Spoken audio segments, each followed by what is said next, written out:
Welcome back to a very new episode of the BOOM. Of course, I am your host, as always. The man sitting next to you next to me is the man known as Phil Kahn. Of course, the man on the bottom of your screen is currently holding up his dog. I don't know why My it name threw is me off. Summer. Winning a puppy.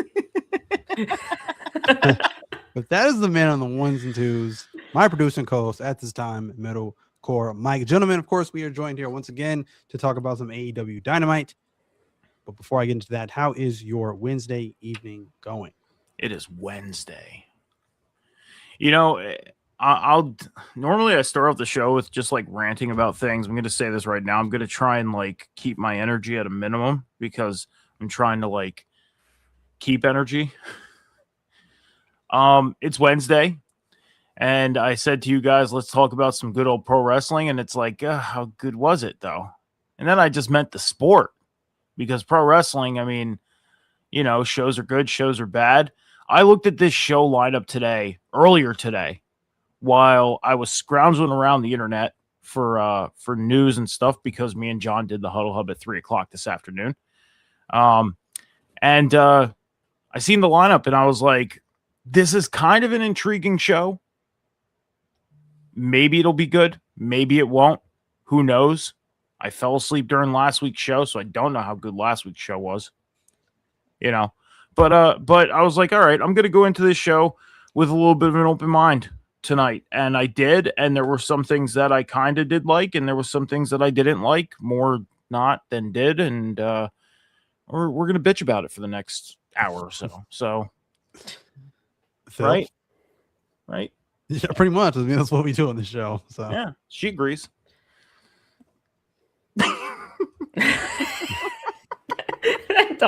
that dog seems to be going through it at times, but man, yeah, it's a Wednesday, you know. When it comes down to it for Dynamite, you kind of expect what you go into a show expecting one thing, and you're just hoping for a better result than what you are kind of expecting at the end of the day. Sometimes when it comes down to the show, you just want to just take things how they go and see what happens. I looked at the lineup too earlier on today, and I thought myself that this was honestly going to be a really good quality show for the pro wrestling side of things, like the in-ring action. And we did get a lot of good in-ring action tonight. We did. But that's never really the problem with AEW. We all know this, but we'll get into things. I definitely have some things I want to discuss for some certain things, but that of course comes with every show. So there you go with that.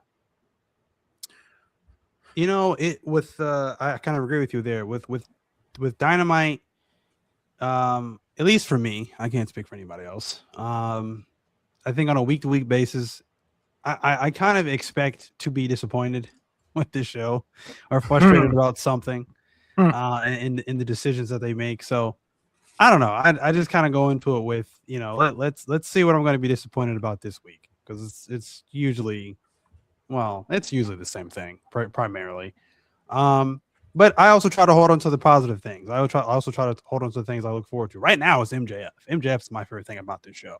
Hands down. I mean, he's easily just, like I said, he's saving this program for me easily. So, but gentlemen, without further ado, I'm going to stop rambling and get into the program for tonight. We kick things off with our first match: Kenny Omega versus Rocky Romero. Rocky Romero got in all of about 5 seconds of offense, and then Kenny Omega took over and completely obliterated Rocky Romero. Because it's one of those matches you blink and you miss it. Kenny Omega right now is on the fast track to, I guess, earning his way and fighting his way and earning victories back to the AEW World Championship and earning a championship match against MJF, potentially at Revolution, which is in March 15th to be exact. Which I'm looking forward to that. I think that is another big match. That is another really big feud that I think they definitely need to explore. I mean, it's right along the lines with MJF and Punk and Swerve and Hangman. So this is another really big feud that I'm excited for. And I think they're doing it the right way. Instead of just throwing Kenny Omega in the deep end and throwing him into the main event scene, because they could have did that. They could have just said, hey, he's the number one contender. Hey, he's just going to fight MJF for the world championship. No, they're doing this the right way, making him earn that chance to compete for the world championship. I think is the right way to go. So again, as much as I harp on the things that they do wrong in this program, that's definitely one of the things they're doing right, and it just makes logical sense to have him earn his way back to the AEW World Championship. After the match, he said, he added on to what he had said last week. He reiterated what he had said last week, and he said he feels the best that he has felt in a long time. And then, of course, he is ready to take on any member that they throw at him in the Don Callis family. And then he is poised to be the next AEW World Champion. Don Callis, of course, was the one to cut him off eventually. Actually, before I get to that, Hangman Adam Page was the one that cut him off.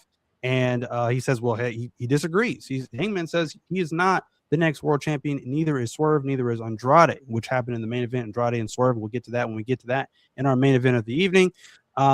And he says, he's like, hey, unfortunately, if this was any other situation, I would be rooting for you to get back in, the main event scene and, of course, win back the world championship. But he says that he is the next AEW world champion. So, again, that's another match that's a match I've been wanting to see. That's a match I wanted to see back when Hangman was world champion. I had said that, Hangman versus Kenny Omega for the world championship, I think would be fantastic. And Hangman also had added on to what I had just said, that he was bound to give Kenny Omega a world championship match that he felt. He said he wanted it too. Right. That Kenny Omega had rightfully deserved a championship opportunity before he was screwed out of the championship by Hook in that steel cage match against Samoa Joe. Samoa Joe walking out of that steel cage as the new world champion.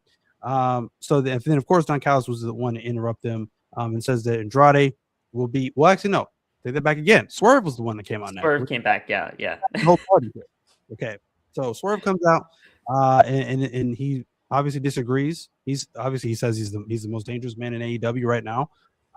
And again, they're kind of alluding to a match with Swerve and Kenny Omega, which I'm not opposed to either. I think that would be a fantastic match, whether it be a number one contendership or on the line or championship implications or whatnot have you, or even if there's no championship implications at all. I think that would be a fantastic match in general. So yeah, and Kenny, it looked like that match was going to be made or again maybe hinted towards somewhere down the line, and then Don Callis was the one to interrupt all three of them, and of course he threatens Swerve and says Swerve's going to lose to Andrade in the main event. Andrade is going to move on and be the one to face Kenny Omega next week, and then out of those two, they will decide who then goes on to face MJF for the world championship. So I like what they did here. I didn't like the way they ended it, just with Kenny Omega just running after, just chasing off Don Callis, because the promo just kind of just ended in just a weird. It's the whole trope of the Kenny and Don rivalry that it's just never ending. Like it hasn't ended in God knows how long. So I don't think it's just a never ending thing. Yeah.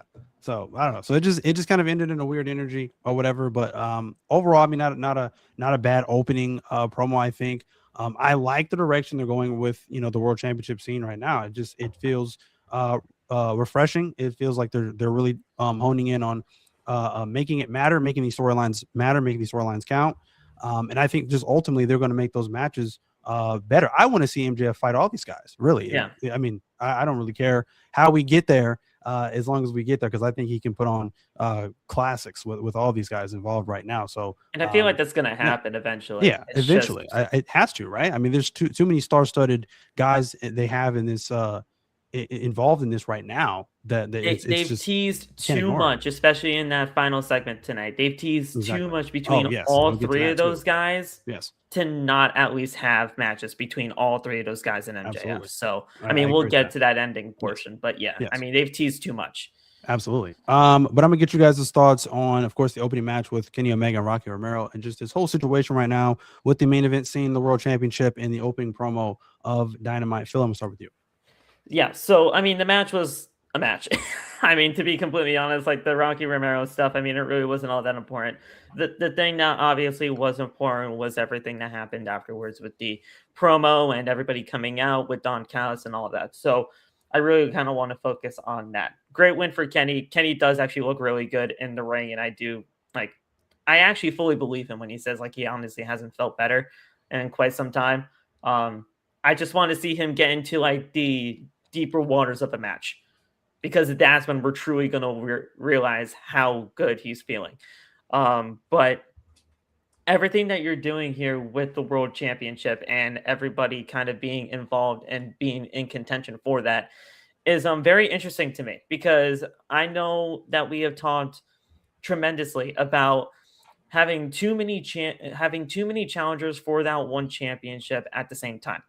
We have seen AEW in the past go kind of in that route, and it's not always worked out for the best intentions for that world championship. But this time it feels a little bit more different, because with MJF being the world champion and having everybody kind of gunning for him and that world championship, it just feels like there's a different type of energy to it.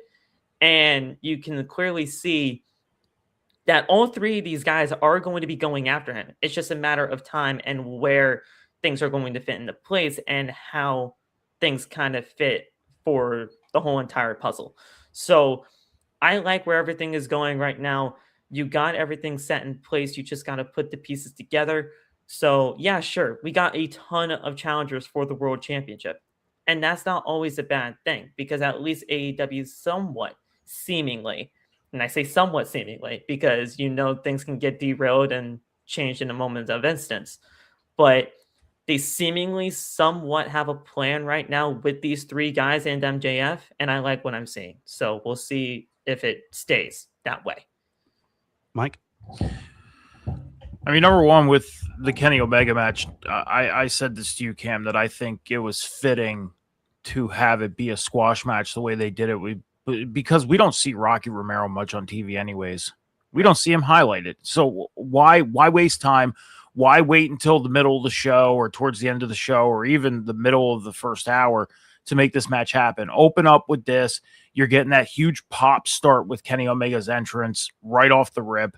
Why not? Awesome start. Awesome way to start the show and get to where they need to with the promo that they had. having MJF face all these guys as a world champion, I could see it. But I think at the same time, with how things are going right now, with the way Swerve is being towards Kenny, with the way Swerve is you can kind of tell Swerve is a little standoffish with Hangman, because Hangman's association with Kenny Omega and them all of a sudden being buddy-buddy. Because the last time we seen Kenny Omega and Hangman on TV together was 2 years ago, a year and a half ago, and they weren't so buddy-buddy. They weren't. So now all of a sudden they're, oh man, I would fight side by side with you any day. They're pretty much, holding each other's hands and hugging and kissing all of a sudden. So for Swerve to be the way that he's being, it's understandable. And it's back to where Swerve, you can't tell whether Swerve is a heel or a babyface. He's just Swerve. The crowd's going to be on his side either way because the crowd loves him. But with MJF facing all these guys wouldn't be a bad thing. But also, if he were to lose the championship to somebody like Swerve, wouldn't be a bad thing either, because Swerve can be against all these guys. He has problems with Kenny. Him and Hangman are kind of at a standstill right now. You keep MJF in the mix, you can do that. So it's not an ugly scene right now with the world title. It's not. It's actually a pretty healthy scene. And I think for the first time in nearly 2 years, we can actually sit here and say that we're happy with where they're at with this world championship scene, even with all the guys that have their hands inside the pot.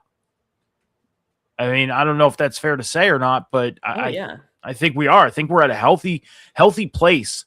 Whether MJF takes on all these guys or if he loses it to one of them, these guys are going to be the core guys for 2026. It has to be.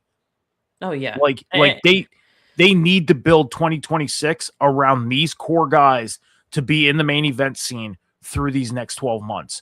And I don't want to leave out one other person too, because when this guy comes back, and it's going to be a while until he comes back, but Will Ospreay is going to be inserted right in there too when he does get back.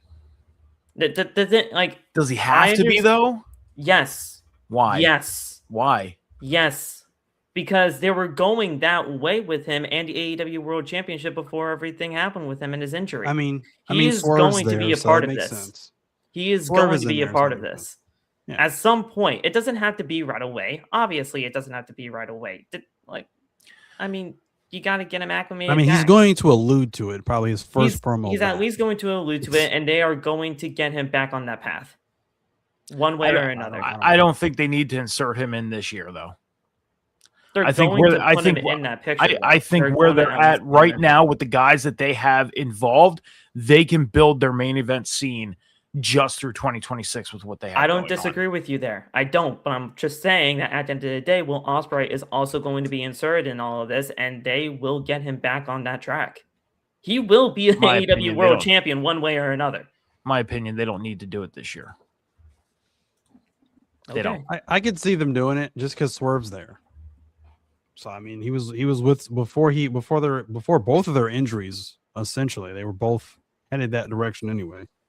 So I could see it, but it won't. If it happens, it won't be until after some of these matches have already happened. Oh yeah, like I'm not saying it has to be right away.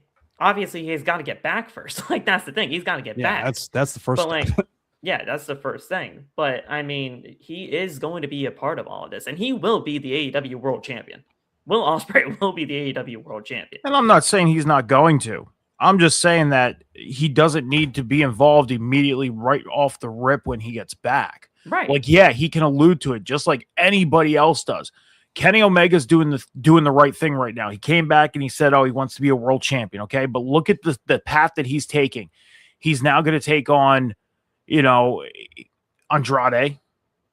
Yeah. And then he's going to have a match at Grand Slam.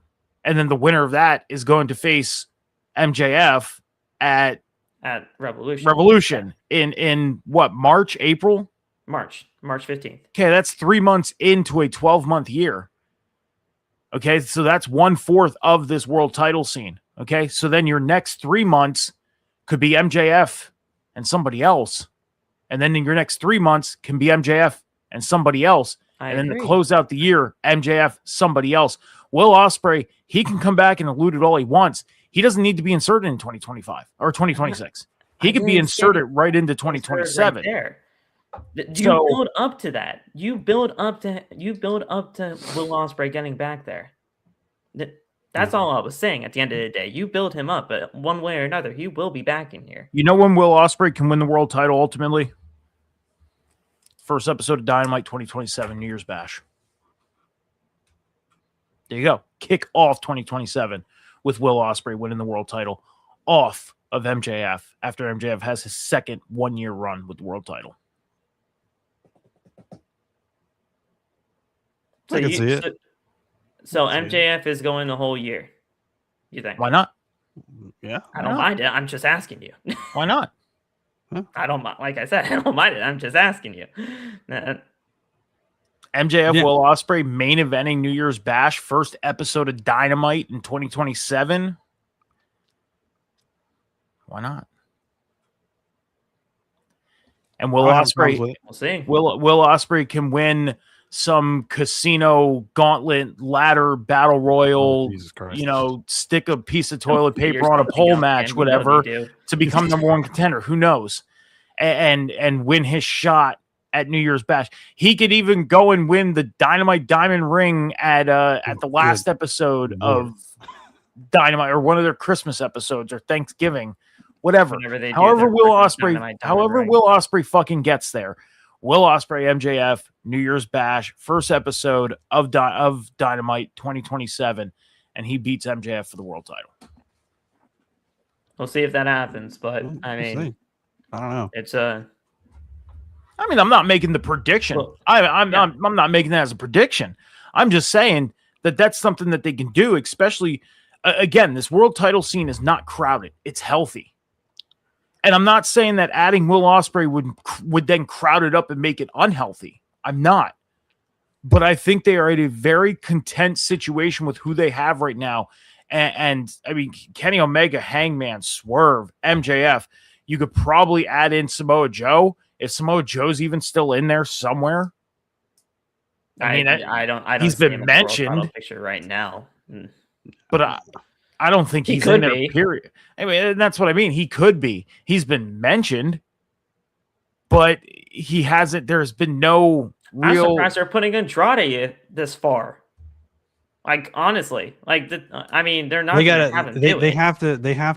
have to make up for lost ground Yeah, with Andrade. Yeah, That's all this really is. That's what that is. But the thing is though, like I don't mind him He being ain't a part going of it. far. No. He's not obviously going far. I know No. that. But like I mean I don't mind him doing that though. Like I don't mind him doing this. He's doing What's up, Will? great stuff right there. So Yeah. I mean, This is like a well, going they on? almost lost a whole This is a year con- of Andrade. this So is I a- mean, this is a consolidation prize for Andrade because Oh, you know absolutely. they fucked up with his return. Yep. You know, 3 months ago when he first left Yep. WWE and came back. That's what it is. well, they almost lost a whole year of this guy. So they're gonna Yep. put him in a high profile spot right out the gate and just allow him to show what he got. But he ain't gonna. He's He gonna ain't be gonna- the he ain't gonna- bridesmaid, never the he- bride. No. Yeah. The last thing I'll say about this, I honestly could see. I mean, either way you do it, I mean, I don't know. I don't really have any quarrels to it right now. Again, I don't have a crystal ball. I don't really look that far in advance, or of when, where, how, why. Will Ospreay comes back. But I could easily see them going and doing that match with MJF for the World Championship at All In. In Why? London, Because yes. it just makes too much sense. Because All In, they fought over the international championship. Will beat MJF again. It's going to be that full circle moment, and I think Will Ospreay will, whether that be All In 2026 if he's back by then, or All In 2027. I think it'll happen at All In, just because it'll be All that in full circle London is moment. happening in 2026. So I mean, if he's back in time in August, he There you could be go. back here. If that's what they want to do, that it's on the table. So I don't know, but I do agree with Mike. I say, hey, have MJF, go the year, go 1 year, in 2026 into 2027 as the world champion. Why not? He's having the most exciting reign right now. So I don't see why not. But if it ends sooner, it ends sooner. So apparently he was seen backstage at an episode of an AEW taping earlier this month. But the expected time back is by spring 2026. So like May. Oh, dude, then yeah, he can definitely get there for All In. Could. It's on the table. He can definitely get there for All In. On the table. So we'll see. We'll see what happens. But the next thing we saw a video package regarding the feud of the Triangle of Madness and the Women's Tag Team Champions and Chris Statlander. Not much there. Moving on. The next match we saw John Moxley versus Ace Austin. Yeah, I didn't really particularly care for this match, I guess. This is the first time I've seen Ace Austin on Dynamite. They said he was undefeated. They said he's undefeated on Ring of Honor. Ring of Honor, yeah. Like, who cares? Good for you, I guess. I mean, if that's what you were really bringing this guy in to do, is just to be undefeated in Ring of Honor, then that's been great. Mission accomplished, I guess. But it doesn't really mean a lot on Dynamite. So obviously Moxley won this match. That's no shock there. I think very predictable outcome there. After the match, Takeshita comes out, makes it very clear that he wants to face Mox for the international championship. Then Davis and Doyle attack Moxley, leaving him laying. And as you see, the camera caught Takeshita kind of walking off, looking less than pleased, seeing that this was Don Callis himself, his handiwork, sending Davis Doyle out there to attack John Moxley. But I'm gonna get you guys' thoughts on the post-match attack, the Takeshita involvement after the post-match, and of course the match itself, John Moxley versus Ace Austin. Mike, I'm gonna start with you. I was questioning myself after this happened. I was like, what happened to Takeshita Okada? What happened to that idea? And I mean, well, we're going to talk about it because later on in the show, obviously. But I was like, whatever happened to that actually happening? Is Takeshita cool with, everything going on in the family and everything? And it's like, okay, yeah, no, tonight kind of answered all my questions. So scratch me even thinking that. I mean, it's obviously clear that the Death Riders have made their full on, well, Moxley, anyways, have made his full on turn. I liked the Takeshita coming out and just doing what he did. We didn't need words. We didn't need a microphone in hand. We didn't need any of that. Just coming down, staring down Moxley, telling him personally, I want you. And that's it. And it's going to be a great match. It is. It's going to be an awesome match when it happens, if it happens, whatever. And him not looking happy, I mean, you could tell he's just not happy with anything that's going on in the Don Callis family. And is it a little too late for him to break? It seems like they're prolonging him being a part of this family, if that makes sense. It's like they're prolonging him being a part of this family because, you know, the unhappiness with Kyle Fletcher and what he did and with what fucking, I forget the tag team, who cares? The tag team that attacked Mox. Unhappy with what they did. It's like Davis and Doyle. Yeah. Whatever. Yeah, them guys. Anyways, and believe me, saying that, it kind of sucks. The thing is, like, yeah, like it kind of sucks, especially after tonight. You could pretty much say those guys because, you know, after tonight, fuck them, right? Anyways, it was just a simple him coming out telling Moxley, hey, I want a shot at your title, and that's it. They could have just kept it that simple. So, I mean, it's got to happen soon. It does. Takeshita breaking away from this family has to happen soon. It does. I think they're a little far along on it from happening. And damn it, get Takeshita and Okada going already. Get it going already, please. You know, it's definitely still there in the Continental Classic. That was just a teaser. They just gave us a little taste. Yeah. So, but it's definitely still there. I don't mind them prolonging this because I mean it's just again I complain about this all the time with their just long-term storytelling. They don't have any. Yeah. So I don't mind it. I get what you're saying because I'm in the same position. Just have the match already. We've been waiting for this for far too long. I guess I guess the thing is too is like, excuse me. I guess the thing is too is like, and I know this is said amongst the IWC too, is trying to find the right stage to put these two in the ring and do the match or whatever. Yeah.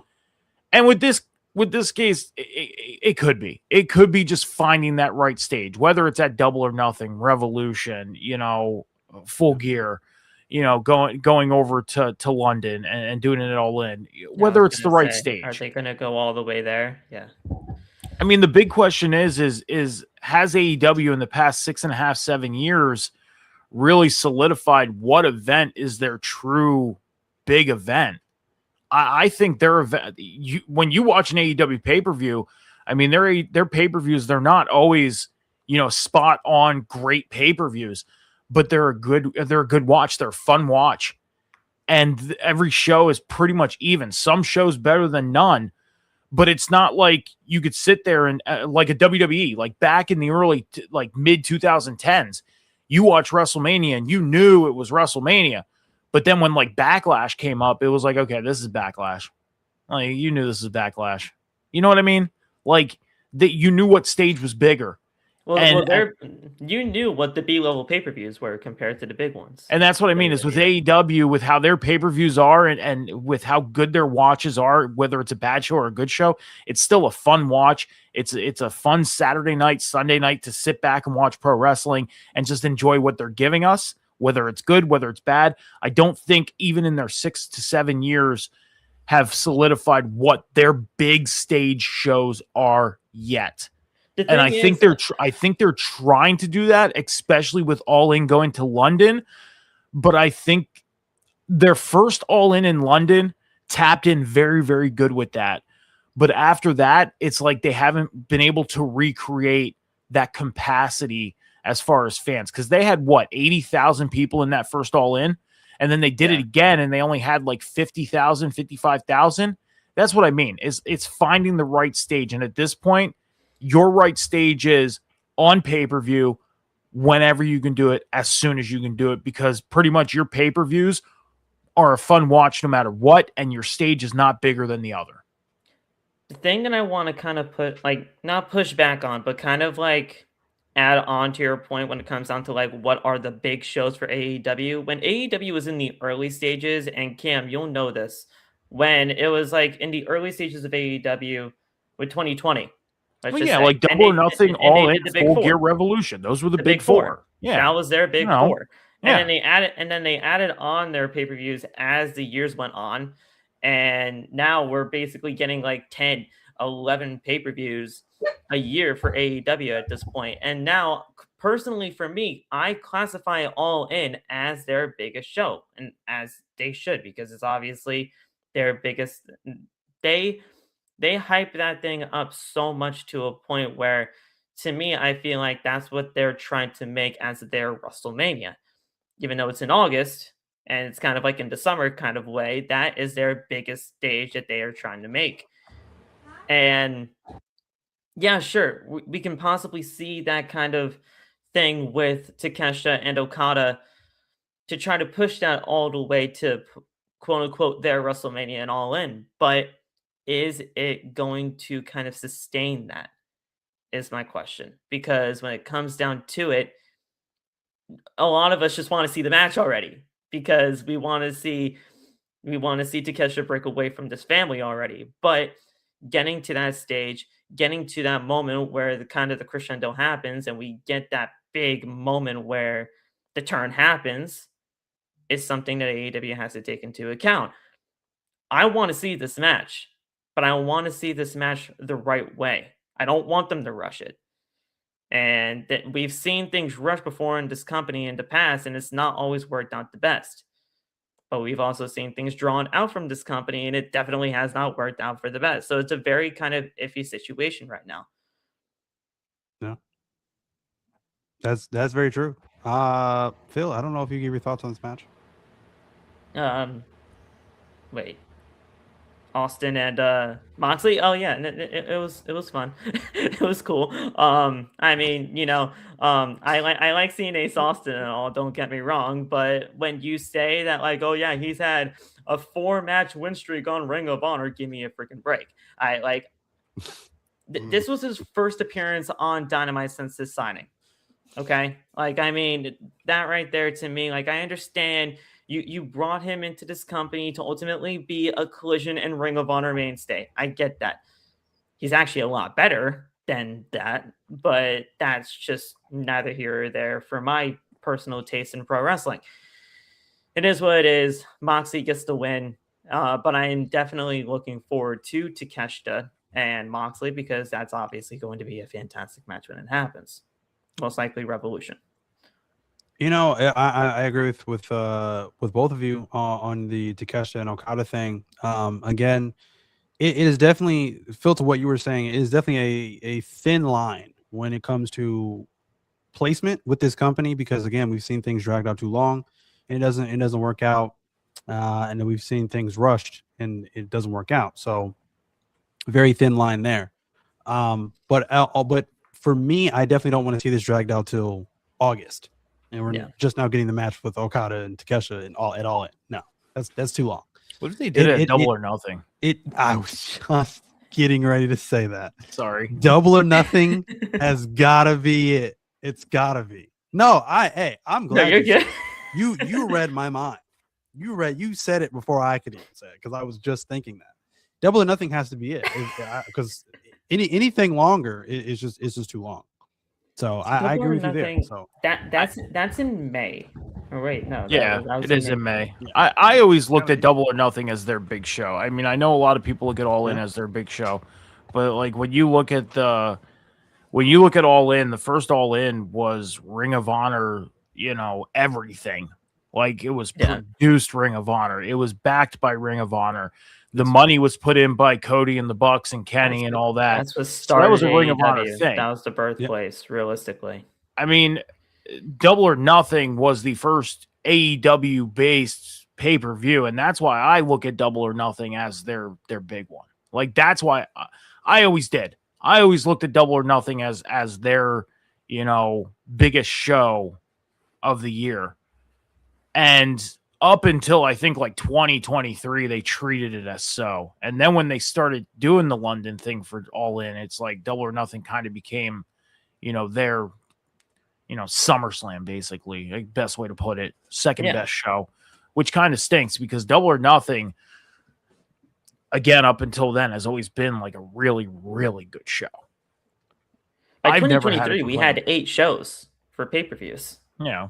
Like, they expanded a lot over the years. I think they overwhelmed themselves with how many pay-per-views they've added. I loved the 4 That was pay-per-view it. concept. That was it. That's I all they loved needed. it. That's all they needed. Every quarter, like, That's all they needed. I loved it. And they fill that in with just special Dynamite shows. That's all they needed. Yeah. Well, they even did the little shows like Fight for the Fallen, and That's what I mean. So stuff like that. Yeah. That's all they needed. Winter's coming, like stuff like that. Like in between those, that's all they really needed. And they still do those to this day, but it's nothing compared to what it was. No, like not in at all. terms of like how special they treated it. Yeah. Not at all. The next match we had Mark Briscoe versus El Clone. Now he was I guess it's all pretty much it's all started. He's the clone of Hologram, just the dark version, evil version of Hologram. He was the clone of Hologram. He's holograph. And so he attacked. I'll admit though, he wasn't actually that bad in the ring. Like, No, he's I was actually reverse kind of hollow. impressed That's with the right. I guy. remember I called him reverse hollow. Oh my god. Jesus Christ. That was my first time actually seeing him in the ring though, personally. Yeah, it was my first as well. I mean he's not impressed me. He's not terrible, I guess. The one thing, okay, he has a specific I don't know, aesthetic about him that I guess is kind of cool. Like the whole glitch thing that's like on the camera when he comes out, and then he's got the whole tilt thing and with the camera. Like that's okay, that's kind of cool. That's something. That's more different. presentation. Yeah, I was saying it's something different, I guess. I also had to chuckle when Justin Roberts said weighing in at 86 kilograms. I'm like, just say his weight. Why are you telling me in kilograms? 86 kilos. Just dude. What? I thought that was hilarious. They do the certain weights with the certain wrestlers, and I'm like, bro, just like I get it at times, but just tell me he's 189 pounds or whatever it is in kilos. Should have been like, oh, he's 467 megabytes. Like what? They probably would go that far. Yo, that's the next wrestle they're gonna do. They're gonna do the megabyte. That's right. That's next. Like I said, when they eventually do Hologram versus El Clone, because that's coming. That's going to happen. They're hyping that up. Yeah. They're gonna do the megabytes and gigabytes, and they're gonna go all. It's very possible with this company, though, and they've been hyping up this feud with Hologram and El Clone for. I honestly thought quite a Hologram while. was gonna come back tonight to cost Clone the championship, and then we'd get that started. But he's apparently on the shelf because of El Clone, so I don't know, but we'll definitely have to. I didn't even know that much until Excalibur had said that on commentary. I wouldn't have even known. That's how much I pay attention to Hologram. I don't care. I don't pay attention to the guy. Who knows? We'll see what happens. So he fought Mark Briscoe in this match. Personally, I don't even remember this match. This was a blur to me. If I didn't take notes on this match, I would have probably not have even been mentioned it tonight. Honestly, his match was a blur. It was there and it wasn't. Briscoe, after the match, of course, he wins naturally. After the match, he says he loves the idea. Now, I don't love this idea, but he loves the idea of a TNT Championship Open Challenge, which I don't like because, again, it's not really an open challenge, but that's neither here nor there. And then the lights go out, of course. AEW loves not paying their light bill. And first of all, I hear this music, right? Because I'm like half paying attention, half not paying attention at this point because I'm taking notes at the same time. And I'm hearing this music, and I'm like, I have no idea who this is. Even after the words "Psycho Killer" come on the screen, I still didn't react because I didn't know who that was until the lights come back on, and I look up, and it's Tommaso Ciampa. That was the one part of this show that got me out of my seat. My jaw was on the floor because that was the last person I expected to come down the entrance ramp. Love Tommaso Ciampa, love his work in the old classic NXT Black and Gold, he was fantastic. He was fantastic in DIY. Amazing stuff from this guy. So I literally have goosebumps of the possibilities if they do this correctly for Tommaso Ciampa, because he can have some absolute bangers in AEW. His first match is against Mark Briscoe. I believe it's this Saturday. For Collision. Yep. For the TNT Championship. Now, if you ask me, if they were smart, they would have Mark Briscoe retain. Don't take this away from Mark Briscoe just because they got a brand new shiny toy in Tommaso Ciampa. Again, Tommaso Ciampa, I can't sing his praises enough. He's fantastic in the ring. Probably one of the best, top 10 easily of this generation. But I don't take this away from him. This is, again, Mike has said it tons of times. This is his world title. He's not. I don't see him going much further than that. Maybe an international championship reign at some point, maybe, but he's not. I don't see him ever winning the world title. Like, that's not going to happen. So yeah, he's got to retain this championship, and it will be a massive notch under the belt of Mark Briscoe to beat someone the likes of Tommaso Ciampa. So if they were smart, that's the road I think they should go with. But your thoughts on this match with Mark Briscoe and Clone, and of course the debut of Tommaso Ciampa. Here's the thing. Like, I love the in-ring action when it comes down to the show, because obviously when it comes down to it, the in-ring action is not always a problem. But when it comes down to it, the matches are just a match. Normally, everything that happens after the match are the talking points of everything. When I saw, dude, I'm telling you right now, when I saw the heart come on to the Titantron and then it turned black, just like, this is just me here because I'm just going back into the WWE days and WWE NXT. Yeah. I instantly remembered Mauro Ranallo calling him the Black Heart of NXT, and I was like, wait a minute, Black Heart, there's no way. And then I saw Psycho Killer, and I knew from that nickname, because I followed him in Independence, I was like, there's no way Tommaso Ciampa's here. So then once I finally figured out the beard and everything like that, I was like, oh my God, they actually got Tommaso Ciampa here in AEW. And that got me literally out of my seat like you, because I was like so excited just for the prospect of seeing Tommaso Ciampa in AEW. I love this move for AEW, and I love this move for Tommaso Ciampa for so many reasons, because he was a great asset to WWE and NXT. One of the best heels that WWE had in that era, no doubt about it. When he came out to no music, just a crowd of boos during those moments in NXT, he was one of the best heels in the entire freaking business at that point. Yes. And then you get him here in AEW, and yeah, sure, I'm tampering my expectations on him only a little bit, mainly because he's joining a roster that is obviously plentiful.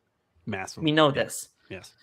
But I'm telling you right now, Tony, and I'm looking at you straight in the freaking face right now, do not relegate this guy to Ring of Honor. Do not. And Mike, I know you, and I know you're going to say it. So ultimately, you're going to say it anyway, and I'll just allow you to say it on me with mute. Okay? I'll mute myself because I know that's exactly what you're going to say. And I know that's ultimately most likely what's going to happen. But God-forsaken thing. You know, at the end of the day, Tommaso Ciampa is so much better than that shit. Okay? He's going to lose on Saturday. I personally actually don't think that he should, but he will. And at the end of the day, like, it's going to be fantastic seeing him here. He'll be relegated to Collision. He'll be relegated to Ring of Honor. So I'll just say that for Mike right now. And there you go. But they better not, because Tommaso Ciampa is absolutely something way bigger than that, and he was one of the biggest heels in the entire business at that time. So there you go with that. Mike.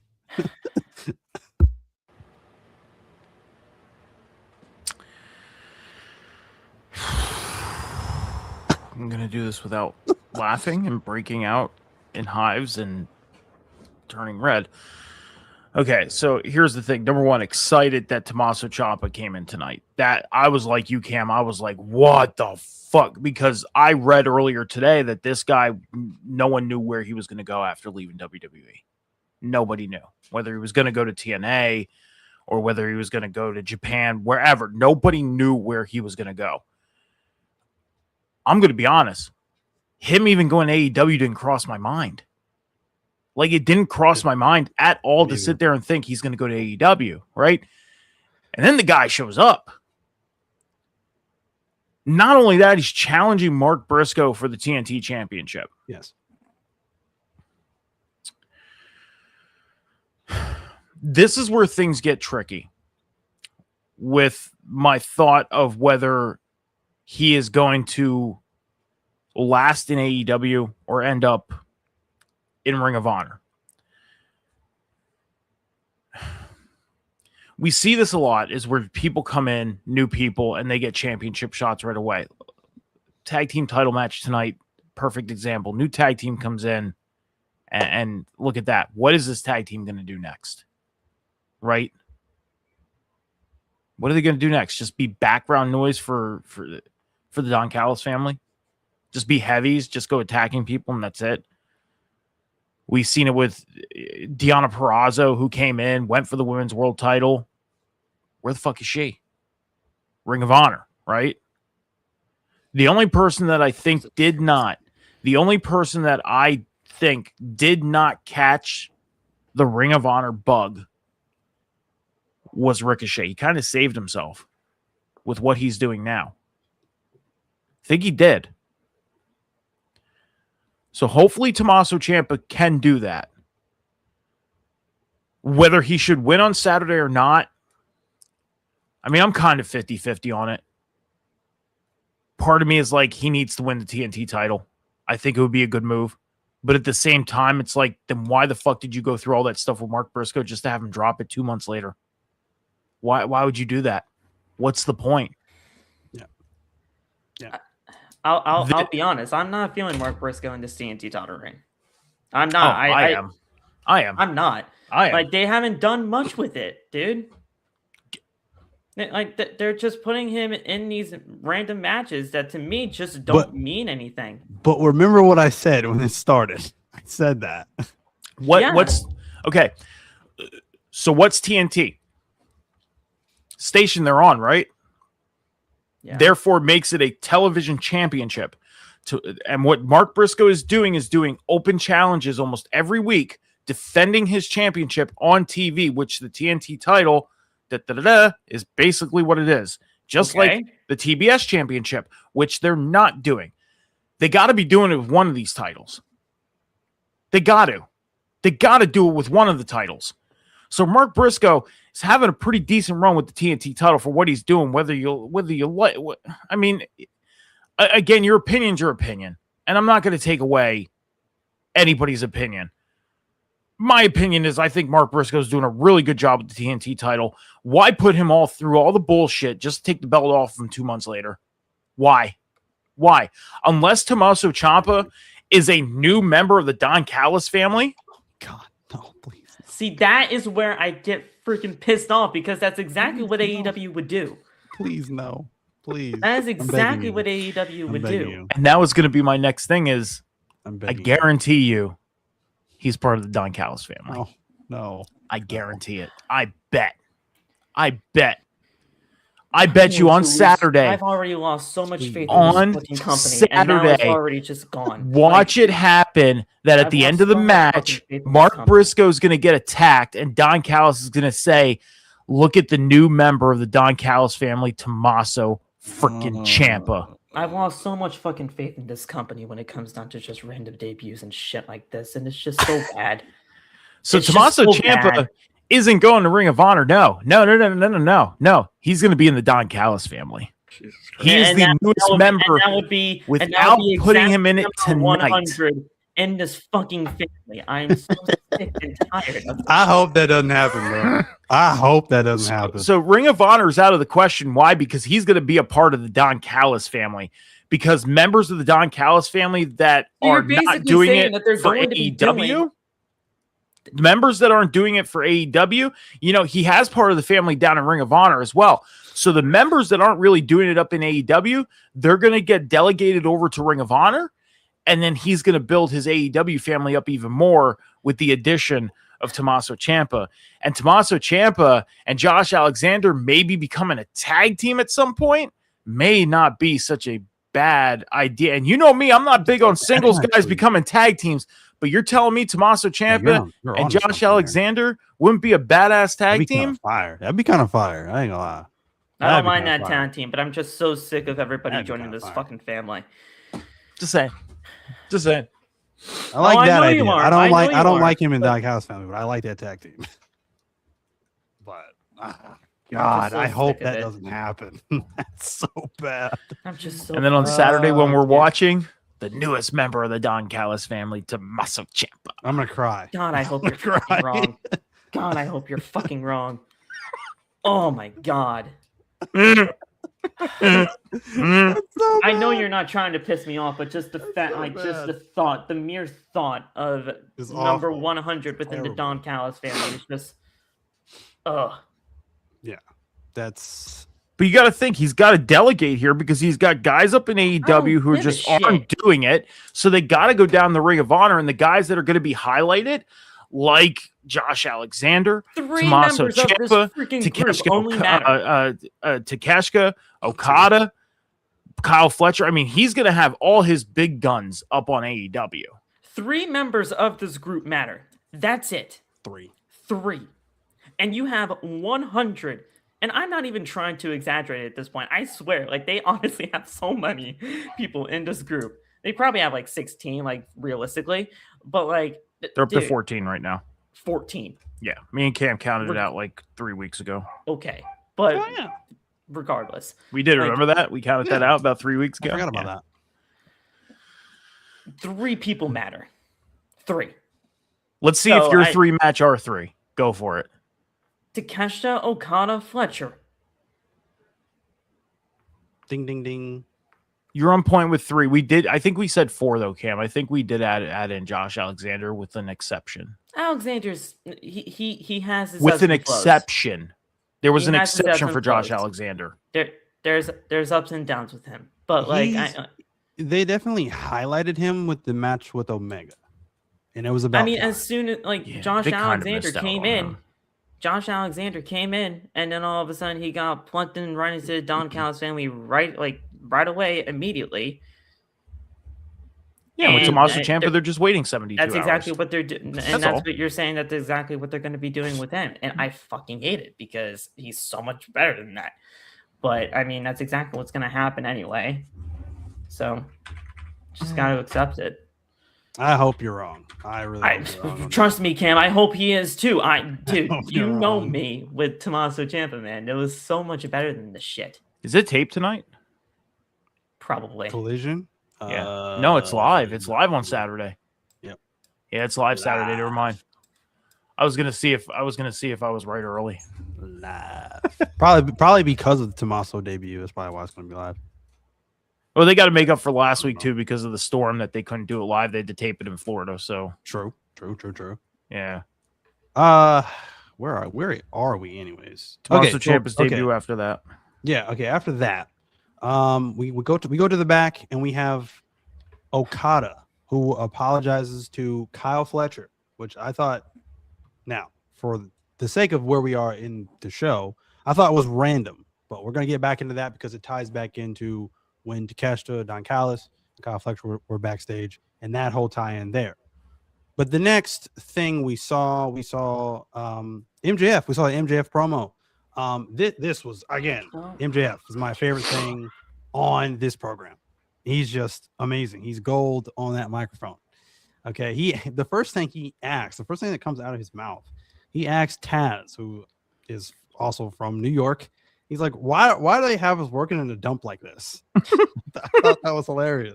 Taz is like, I don't know, bro. I have no idea.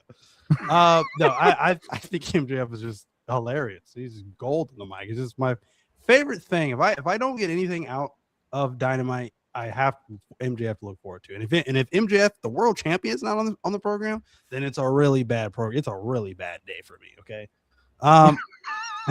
It's a really bad day for me if he's not on the show. Okay. Brody King, who also interrupted him and came out last week, in the defense of Bandito, his Brodito tag team partner, former tag team champions. In their match at Maximum Carnage, he tried to rip the mask off of Bandito after the match, after retaining the AEW World Championship. Since then, Brody King has been trying to defend him. But not only that, he's actually after the AEW World Championship. So interesting turn there, because, I mean, you know, we all kind of thought that Brody would have just turned on Bandito and be chasing after the Ring of Honor Championship. But he is indeed going after the AEW World Championship. So, yeah, MJF has yet another challenger gunning for him and gunning for the AEW World Championship.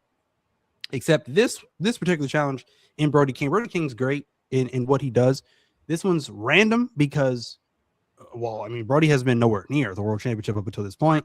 And again, going back to what they did last week, you know, MJF says you basically have to beat someone of importance just to be able to be in the same ring with me, challenging me for my World Championship, which again makes a lot of sense. Brody King really has beaten a lot of upper echelon talent. He beat a lawyer one week. He beat a lawyer. So I mean, that was his last. That's his last win to his name as of recent. And that, and obviously that is definitely not enough to garner him a AEW World Championship match. That is laughable. Just even the thought of it. So it makes sense for him to have to earn his championship match. Now this is where it's really ticked me off. I felt like they could have easily carved out 2, maybe 3 weeks, possibly even 4, of Brody just fighting again some of the top talent and possibly winning those matches and earning a match with MJF at, you know, whatever special they got coming up or whatever. But they did this entire segment all to just have the person of interest or the important person that he has to beat MJF himself in just an eliminator match. So I was like, okay, you did all this, you wasted a week just to have this be an eliminator match. Like, what was the point of that? Like, okay, but I don't expect Brody to beat MJF in this eliminator match. I'd be surprised if he does. So we'll see what happens there. It should be a pretty decent match, to say the least. And again, like I said, they're actually giving, you know, Brody King the spotlight for once. I mean, he's always been treated like he's always been passed over. And I believe when he was in the Continental Classic, I mean, no one thought he was going to win that, and he was just treated like a peon, like he was just passed over constantly in that entire tournament. So finally giving him something of importance. So this is easily his biggest match, his most important match he's had thus far in AEW, and especially in his singles career in AEW. So we'll see what happens there. I just felt like they wasted a week just to give us an eliminator match for next week. So we'll see what happens. But I'm gonna get you guys' thoughts on this promo and the idea of MJF versus Brody King eliminator match next week. Mike, I'm gonna start with you. I just kind of find it funny where we just got this random rocket strapped to Brody's ass. Like, so random, right? Like, coming out of the tag team championships, like, he's done absolutely nothing since losing those. You know, yeah, I mean, my focus was him just attacking Bandito and going after the Ring of Honor title. I think that would have been more fitting. Because why not have Brody go down and be the guy to kind of lead the way for Ring of Honor, be that heavy heel for the first half of the year, right? But instead, it's, okay, we have MJF come in, and this is going to be MJF's first challenge. I think Brody beats MJF, honestly. I do. Part of me feels like Brody beats MJF and gets that title match, because you got to think, this is happening at Grand Slam on their next pay-per-view. It's 2 weeks. Yeah, I mean, it's a quick 2-week build. Why not? Brody could be in the world title match. I'm sure they'll come up with some bigger match to main event, opposed to Brody and MJF being the main event. If not, these guys will give us a good main event. Brody's not a pushover. So why not? Just give the guy the opportunity. This is almost like saying, you know, this is almost like years ago when R-Truth, you know, became a heel and faced John Cena at Capital Punishment. Capital Punishment. Yeah. You know, it was that one-time, one-off, you know, Bobby Lashley against John Cena that one year where he had that one-off main event in the pay-per-view. Like it's like that one-off, like give the guy a chance on a pay-per-view. This is where it's at anyways. Who cares? Let's just do it so we can get to the next This jump. is Brody King's biggest opportunity. Yeah. If he wants to show out and impress to be in future opportunities, do it here. So why not? Have Brody beat him next week. Have Brody go to the pay-per-view, get a shot at the title. If you don't think it's going to be that big of a seller for the pay-per-view, then find a match that's going to be able to main event, that's going to be big enough to make the people happy. But I think Brody and MJF are going to make. I think it would be a good enough match for a pay-per-view main event. Why not? Yeah. Give it a shot. What do you have to lose? Really? Is like this on pay-per-view? Yeah, Grand Slam Australia. It's a pay-per-view, I believe. They've never treated Grand Slam as a pay-per-view before. No, they haven't. So it's normally just been a special. I'll double check. Dynamite. So it could be. It's Saturday, so it's probably like on the time like Collision would be, but that makes sense. I'm looking. I'm looking. So it is on February 14th. It is a Saturday. It is Saturday. Now let's see if it's a pay-per-view.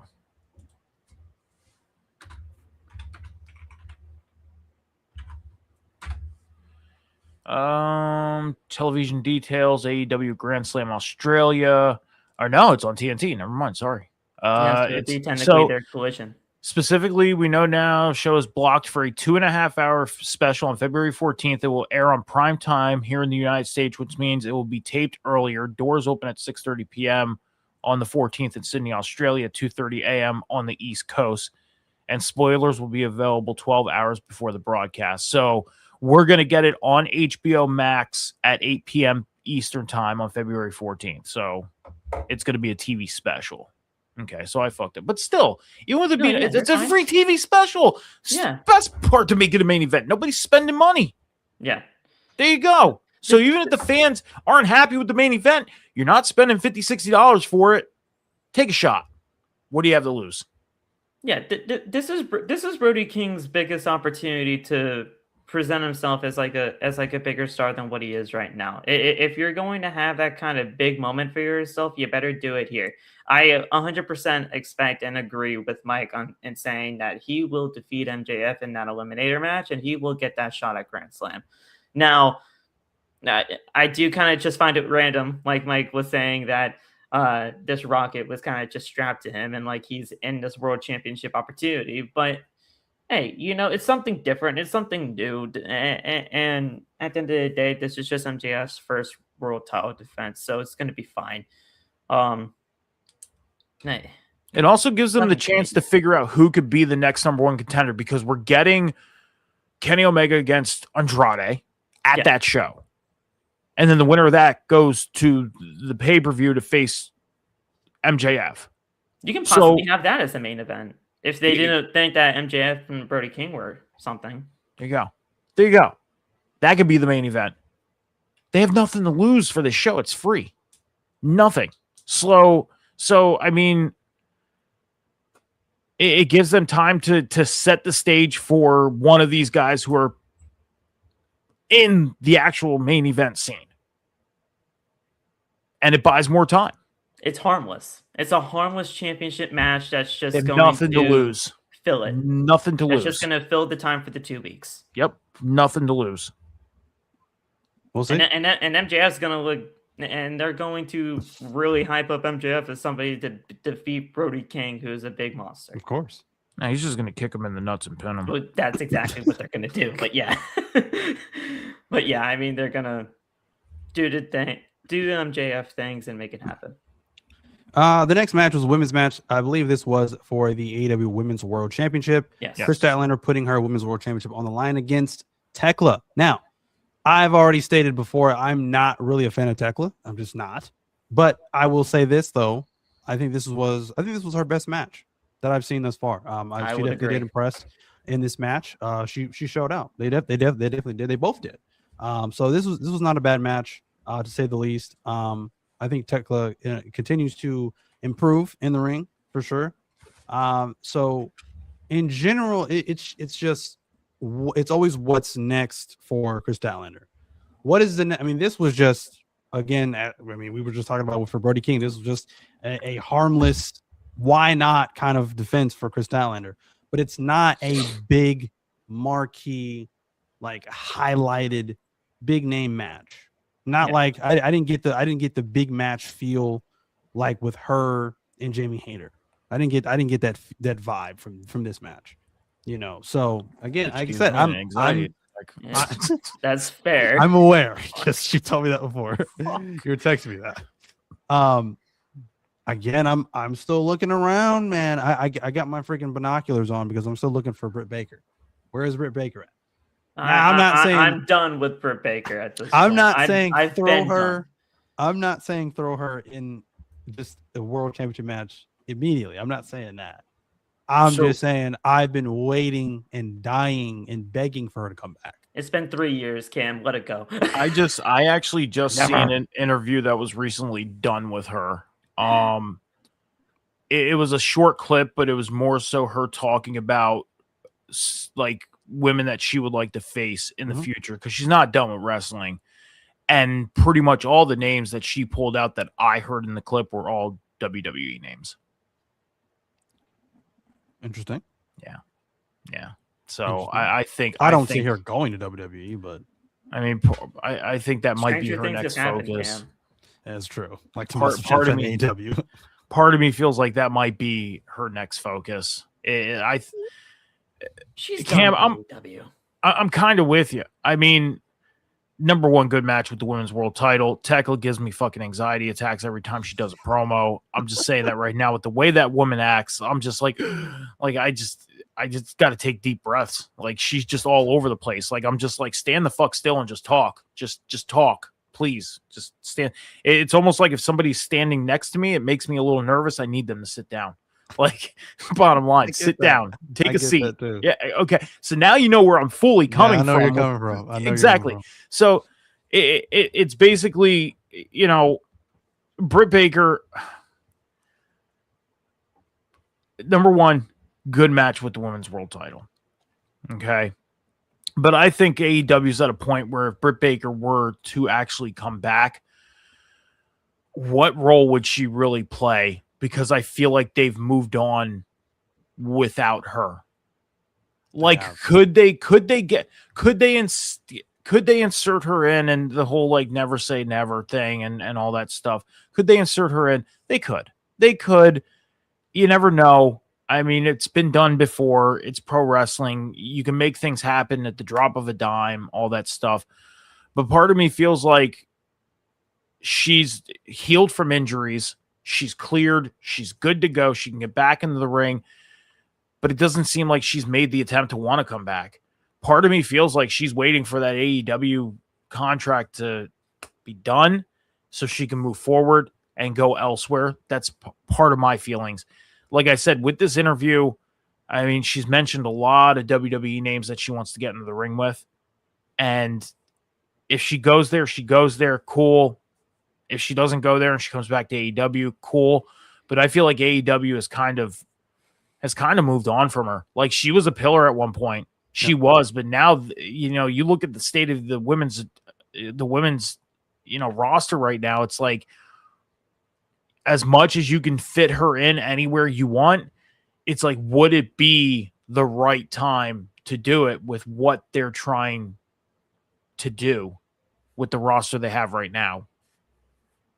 Like I said earlier this year or mid 2025, that I think AEW needs to go back to the early days and bring some nostalgia back.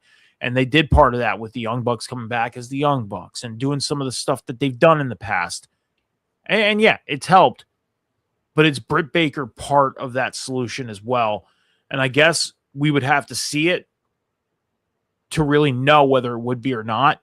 But right now, I think AEW has decided, you know, we're just going to move forward. And if she decides to come back, we'll figure something out, if anything. But if, you know, the thing is I don't think they would pan to her once for what they need to happen, if that makes sense. Maybe not. I don't know. I definitely think she would make a splash. I think she would give this division. I don't know. Just another boost right now. I mean, it's a little dormant right now. I mean, Mercedes is off. I think she's on a break right now from wrestling in general. So there's just not really much going on, and you have such a massive roster that you're not using, and I think it's lacking. And as much as this doesn't sound crazy, it's lacking star power right now. I think because they're just not using half that roster. Yeah. So you want to really make a splash. You really want to get people just to their eyes to just pop out of their head. Why not bring back Britt Baker? And I think she has unfinished business with a couple of people. Like I feel like there's unfinished business with the whole Jamie Hayter thing. Like they were friends, as far as I'm concerned. Yeah. If I'm remembering at the beginning of Jamie Hayter's life in AEW, they were paired up.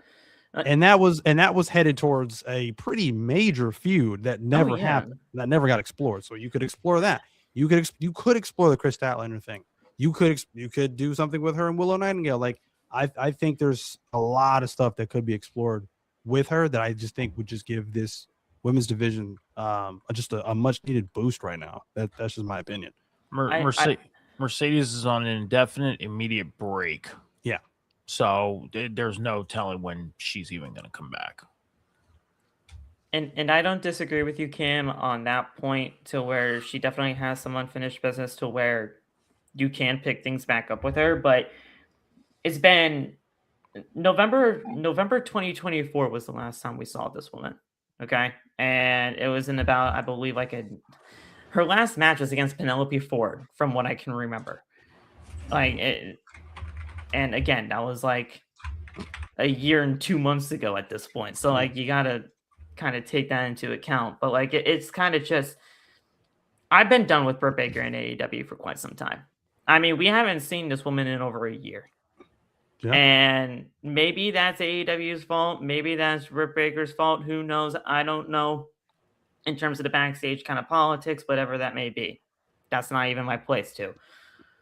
But I've just been done with Britt Baker in AEW. I think AEW is kind of just outgrown Britt Baker at this point. And the fact that she is only witnessing and listing WWE type names in interviews or anything else of that nature, to me, WWE is legitimately the only path that she has left in the world of professional wrestling if she wants to take it. So, like, if she wants to stay in the world of pro wrestling and have that kind of like double life kind of situation with her being a dentist and her being a wrestler, then WWE is the only way to go. So, I've just been done with Britt Baker in AEW, and I think they've just passed her by. You said November 24, right? Against Penelope Ford. Yeah, that's when it was. No, I'm actually surprised I got that right. Like it's been so long. And then her match before that was in fucking February against Serena Deebs on the 5-year anniversary show. And I think I remember her saying like, "Who cares?" when somebody came out to the of the entranceway and she was on a hiatus again until she came back. So like, I mean, there was just nothing for her. Like they honestly should just cut ties. Like if they are not going to use her creatively at all, just cut ties and get it over with so that she can do whatever the heck she wants to do. Because obviously she's not caring about what she's got to do in AEW. Yeah. She's doing DraftKings promotions on Twitter. I see her every single day during the DraftKings promotions. So she's obviously got other avenues. So, she signed a 5-year deal in late 2021, so she's expected under contract till at least 2026. So yeah, she would have to do like the early release thing and then the 90-day no compete clause and all that stuff. So that's what she would have to do. We'll see. I'm not giving them hope. Just let it expire. I'm not giving them hope. I mean, don't give up hope. I mean, there could be a chance to where things can get to a point where she comes. I mean, think of it this way: Adam Cole's gone. He's done. Yeah, he's done. Yeah, I don't see him coming back. Yeah, I mean, his injury. I miss him. His injury has pretty much told the story that there's a possibility he is done in pro wrestling, and he's doing things with his video game stuff, anyways. Yeah. So it's not like he's in the buildings, you know, so she can show up at the buildings. He's not going to be there unless it's, you know, wherever he's living, whether he's back in Lancaster, Pennsylvania, or whether he's down in Florida yet, wherever the case may be. You know, they haven't done a Pennsylvania show in months since they were at the ECW arena, and that's Philly. Lancaster's an hour and a half the other way. So, I mean, there's no excuse for her not to show up at the building and say, hey, let's get rolling. I was at Britt Baker's last show. That last show was in Bridgeport, Connecticut, and that was the last time that AEW ever came to CT. So, I mean, they never come here. But yeah, so Britt Baker, WWE, that's the only way I see it. Don't give up hope, though. If you see it that way, don't give up hope. We'll definitely have to see. The next thing we saw, we had Don Callis. Don Callis was backstage with Kyle Fletcher and Takeshita. And this is where this whole thing ties in with Okada apologizing to one Kyle Fletcher. Number one, he believes that his boys will bring home championships into the Don Callis family. He believes that Kyle Fletcher will win back the TNT championship from Mark Briscoe and bring that back into the Don Callis family. Now, he said something that got some eyebrows raised from both Kyle Fletcher and Takeshita, where he tells Takeshita that he should follow the lead of Kyle Fletcher and just accept and apologize to one Okada. And then, of course, as Don Callis walks off, Takeshita then tells Kyle Fletcher, like, you forgave Okada? So there's definitely a shift going on. I think you could just tell from the body language from Takeshita that he is definitely, I think, fed up putting up with, of course, number one, Okada, and, of course, Don Callis in general. So definitely we are headed on, we're on the right path. We're definitely on the right path. We're on the right street. We're on the right road, wherever you want to call it, to getting Takeshita away from and out of this group, Don Callis family. And like I said, I think he's gonna blow up. I think he's going to blow up. I think that's going to be a red hot babyface that should have happened a while ago. I think. Yeah. He no longer needs the group. One of these guys, I mean, there's too much talent being tied up in this group, as we always talk about. One of these guys definitely needs to break away and do something special on their own. And I think from 100 to 99 we go. So it's definitely going to happen. The match that we're wanting, Okada versus Takeshita, is definitely going to happen. It's going to happen. Like I said, for me, we mentioned this earlier. To me, it needs to happen no later than Double or Nothing. Anything longer is just dragging this out too long. All In, that's in August. It's way too long. So let's hope that they've already had this match by Double or Nothing, and Takeshita is no longer a part of this group by the time we get to All In. We're not even having this discussion anymore. Do you think there's a I'm not saying that Double or Nothing is a wrong destination whatsoever, but do you see a possibility where they do multiple matches between these two to get to All In? Maybe All In's like the final blow off type deal, and like a trilogy somewhat of something like that. I didn't think about that. That's possible. That's honestly possible. I wouldn't mind it. I wouldn't mind it. Again, blanketed with just a nice story. I wouldn't mind that. Because let's say like Okada wins one or whatever. Like wins the first one because of like Don Callis, it's Don Callis. Of course you do something. Screws him over. Yeah. And then number two, Takeshita ones up Okada there and beats him at his own game or something like that. Then 3, at All In, I'm done. Like, if I beat you here, I am absolutely done. I do not want to see your face ever again, or something of that nature. They do a kind of like 3-match series, and he's done. And then at that point, he'd be the ultimate baby face. Yeah, I honestly wouldn't mind that. I just don't want their first ultimate match, because I'm not counting the Continental Classic. That was the teaser. Oh yeah, as I talked about earlier. So their first official match with Takeshita basically in this rivalry, yes, right, leaving the group in the first match in this rivalry at All In. Like, no, Yeah, no. That's just too You far. got to build to all in, if anything. So Yeah, so I wouldn't mind a series of matches. Yeah. I have a slight issue with a best of 3 with them too. I do. Okay. And here's my reason why. Is because what happens if in match number 1 we have like a complete fucking banger, like 30 minutes back and forth, kicking the shit out of each other, like banger match. Okay. But then match number 2 is kind of like a match, and then match number 3 just shits the bed. You're going to wish that you just got that one match. Part of me feels like putting them on that, and this goes back to that big stage thing. You got to find that big stage to put them on, because I feel like they're going to have just that one opportunity to have that really good, like 30-minute back and forth type of match. Like with these two, like some rivalries, you can do like the series of matches. You can. There's some guys that you can do that with. With these two, I have a feeling that they just need to do it one time. I do. Now, if it ends up shitting the bed and they don't feel good with it, then run it back. Like if they don't get a good response from it and they don't feel good about it and things like that, then run it back. Play it by ear off of the first match. If they feel like the first match was the match, then stick your stamp on it and move forward. But if you feel like it wasn't good, run it back. I think given the caliber of talent between Okada and Takeshi, I don't think that's possible. There's no way that they can have a shitty match or a blah match. Like anybody can have a shitty match. That's true. Anybody can have a shitty match. But with these two and the respect that they have for each other, I just don't think that's possible. With the way that this is gone, like I just don't see it.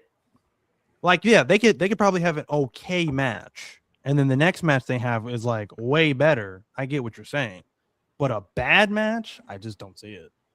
I just don't.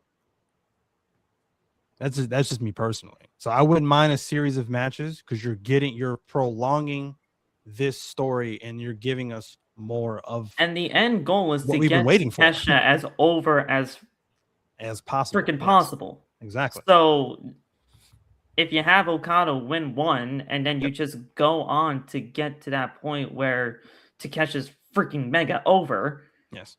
At All In, you get him a win there, and you're golden. Then you can push him to the moon on whatever else you want to do. Yeah, I think Takeshi is partially already over. Oh, he is. I mean, obviously. listen to the crowd tonight when he came out and went face to face with Moxley. Yeah, it's starting to ramp up. It's starting to get there. Yeah, right. So you're not. It's not going to take. It's not going to take them long and much of a push to put him in that position. It's not. It doesn't take much. I know that, but they're building. But we'll definitely have to see. I'm with a series of matches. They want to do a final blow off at All In. That's right now. That's their biggest stage because that's their WrestleMania in the summertime. So and I think if they decide to put Takeshi over at that stage at that point in time, like I said, he can't do no wrong after that. That's just, I think he's going to be massively over, even more so than what he is now. Way more. Then you can really get him to like where fans really want him to be, and he can honestly be in the world title picture whenever, like once that mega overness is there, you can get him in that world title picture, and he's right there with the mix of them. Yeah, I don't mind at all. So we'll definitely have to see. The next thing we saw the Demand in a video package backstage. It was obviously a recording because it was like frozen right before it was frozen at the first Ricochet started talking. Then... So it was a recording. But the Demand attacked Jack Perry while Ricochet tried to conduct some sort of improv interview with Jack Perry as he is being demolished by the rest of the Demand. Again, I don't really care for this feud. This is just again to put over Ricochet and make him look as important as humanly possible with a championship that's probably not going anywhere anytime soon. So, meh. Well, I just look at this as just another championship in AEW. This isn't like a one-off. But it's Ricochet's title. It's not going. Yeah, yeah. That's the only difference. It's Not going anywhere. I want to see if he has defended it anywhere else since, because remember, Cam, last time we looked, he defended it at another promotion already. So I If want he to see. has, they don't talk about it at all. Yeah, that's the bad part, is because they said that he would defend this title in other promotions. Okay, so let's see here. Since the It's beginning the of the year. international championship rules, essentially. Okay, so national title 1231. He defended against Jack Perry. When did he win that fucking title? Ricochet? Yeah, I'm looking when he won that title. He won that back in One like of their last November. shows. Yeah, November. Okay, here we go. Yeah, he won it back in November 2022. So he defended it on Ring of Honor, Collision. He defended at Rev Pro. That was the one we talked about, I think. He defended it. Oh, he was in the Dynamite Diamond Ring thing. Then he defended it on Dynamite back at the end of the year against Jack Perry. At Full Gear. Okay. So he defended it at a CMLL event back on January 16th against Titan. And then he defended it again at BTW's Kirk White Memorial Battle Royal, and it was for the AEW national title. So he defended it at an event out in Newark, California for BTW, an indie promotion. That's an indie, so they're doing what they said they were going to do, which is I like it. That's like the first time in forever that's happened like that. So well, no, he defended at Rev Pro as well. Well, I at know their that Uprising event. So I'm just saying that they're actually sticking to their rules for once. Yeah, they're sticking to the thing of this title is going to be defended anywhere and everywhere that he goes. Whatever happened to the international rules when that championship literally had the exact same rulings as this? They never did that. That was to my knowledge. They did it once, and I was with Pac, but that was the All Atlantic Championship. Maybe one title defense at that point with that. So they just scrapped it there. I think the thing is too is they have to have the agreement with the promotion too. Like, hey, we want Ricochet to face this guy. Are you okay with him going over this guy defending this belt? Like they have to make that agreement. If there's no agreement, then they're not going to make it happen. They have to have that agreement before they set it. I agree there. They would have to have that kind of agreement. Yeah. But I mean, they had one championship prior to that had those rules. That's all I'm saying. So they just dropped it, I guess. The next match, we had a tag team championship match, FTR taking on Davis and Doyle. Again, this match was pretty much went how I expected. I mean, you just have four massive people in the ring just beating the hell out of each other for the tag team titles. It wasn't as bad as I thought it was going to be, it being heel versus heel, because I'm like, if I'm not a fan of either one of these tag teams, I was like, who the heck am I even rooting for in this match? That's why I don't like heel versus heel. But it wasn't bad. It wasn't bad until the interference from Jon Moxley, which is why it cost Davis and Doyle this tag team championship match. I don't think it was needed. I don't even understand where we're going. What is the point? Are we going to have now, I guess, a Don Callis and Death Riders feud now, I guess? Is Death Riders turning babyface? I don't know. I don't know where we're going with that.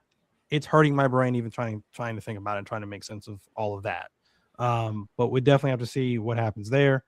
I don't know. Well, we'll see. But get you guys' thoughts on the tag team championship match, the FTR and Davis and Doyle.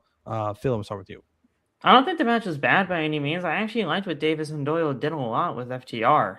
But I mean, we all knew that they weren't going to win the championship. It was just a matter of what and like how they were going to do it. The thing is, like, I must have completely missed the portion where Davis and Doyle just completely annihilated Moxley at the beginning of the night or whatever. Because when I saw Moxley and the rest of the Death Riders just like pay dividends to Davis and Doyle and cost them the match, like I was just so confused. I was confused at that point. I guess I didn't see the whole thing that happened with Davis, Doyle, and Moxley in the beginning of the night. So that's the reason why I was only confused at that point. But But I was like, okay, FTR were obviously going to retain there. Match wasn't bad by any means, but I just think, hopefully, when it comes down to it, though, because I like Davis and Doyle as the actual tag team of this group, even though there's like 99 members of them. I'm gonna keep calling it out, Cam. I don't care. Oh, I like them as a tag team, and I just hope this isn't like, just keep them in this kind of like regard. There's not, yeah. I mean, they can do whatever they want with them, I guess, but that's it for them, I guess. I think Doyle actually tore his shoulder though in this match. Like I think he might actually be hurt. So we'll see if news comes out with that. I think he actually got hurt tonight. we'll definitely see. Hopefully not. Mike, your thoughts on FTR versus Davis and Doyle? I grabbed the book. I had to write down the name thing. Sorry. Last entry was on 1-6, man. It's been a while. Fuck, man. It's been a while. Yeah, it was an okay match. I mean, I don't even know what to say. Again, we bring new people in, we give them title shots, and then what do we do with them after? Let's see what they do with these guys. That's really all I have to say. Let's see what they do with them next. It's you built them up so well to be this monster team. I gave them a tag team name before they actually gave them a tag team name. I'm not gonna say it on here. You know, yeah, fuck it. What did I call them? I called them like the Roid Ragers or something like that. Because that's what I called them. Good. That's what I called them. I texted you that. I was like, oh, the Roid Ragers are on TV. You did. I forgot. You know, so that's what I called them. I was like, the Roid Ragers are on TV, and then they actually got a name like a week later. They get a title shot, and now it's like, now what are we going to do with them? So I'm going to leave it at, let's see what they do next. Yeah, I don't know. I don't know what you do with a random tag. They're going to be part of the Ring of Honor Don Callis family. Most likely. Jesus Christ, probably. I don't know what else he did with them. So we'll see though. The next thing we saw, this was very random, but Cassidy was involved with Wheeler Yuta and Tony Storm and Marina Shafir and et cetera, et cetera. This was one big happy circus family going on. I kept thinking about how far Cassidy has fallen. The man went from having one of the best, probably the Tony best Storm. He had one of I was going to say, can we at least put respect on Tony Storm and how fallen she's fallen? Like, how far yeah, that's fallen. true too. But you know, it's Like, kind of to be expected from her though. No, At this point. no, it's not. Yeah, it is. Because the last couple of weeks, I don't know what has happened to her. So I'm not even shocked anymore. But with Cassidy, he went from having one of the best international championship runs to then losing that. And then, well, even before that, challenging for the world championship, then Dude, having you one of can't the best. be serious. Wasn't Tony Storm just like one of the longest running women's world Dead champions? serious. The last couple of she's so far removed from that though. I know, and that's the problem. I don't even think of that anymore. So That's the problem. That's the problem. Whatever Tony Storm is doing right now, I'm just like The fact that Mike and I are actually I'm on the numb same to it, page bro. with this is actually kind of astonishing. I'm just shocking numb to me. to it. I just don't care. I just don't care. She's on my screen and I just don't care. I just don't. The thing is, like, I'm sorry. I just don't. with this whole entire thing, what are they even mad about? What is everybody here mad about? Like in this feud? I don't know. I don't like you, you don't like me. Is that it? Yes. Like, dude, like, there's nothing here. I'm so confused as to why Orange Cassidy and Tony Storm are like an item now on AEW. Like they're an item now, apparently. And like, and then you got Wheeler Yuta and Marina Shafir. Obviously, Death Rider, they're the same group. That's fine. But like Tony and Orange, why? Yep. Like, yeah, it's not gonna mean anything. Like none of this matters. Bum, bum, ba-dum, wow. Am I wrong to say that? Like none of this matters? Like no, it doesn't it's matter. Meaningless. It's meaningless television. Who cares about any of this? Like Tony Storm used to be like Tony Storm was so much higher than what she is. Orange anymore. Cassidy, I'll agree with you to some, like, when it came down to like his international He's championship fallen run, from grace. it was great. It was like phenomenal. I loved his run. But now He was playing Clark Kent trying to take down John Moxley. What happened to that? What has happened to Orange Cassidy?